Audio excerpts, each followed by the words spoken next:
आजु तिलक चढ़ैया रघुनन्दन के।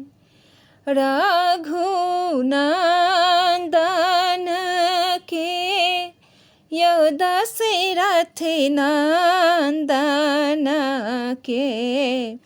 आजु तिलक चढ़ैया रघुनन्दन के।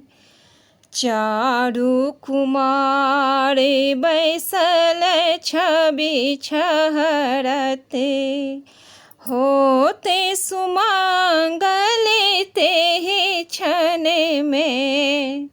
आहे होते सुमंगल तेहि क्षण में, आजु तिलक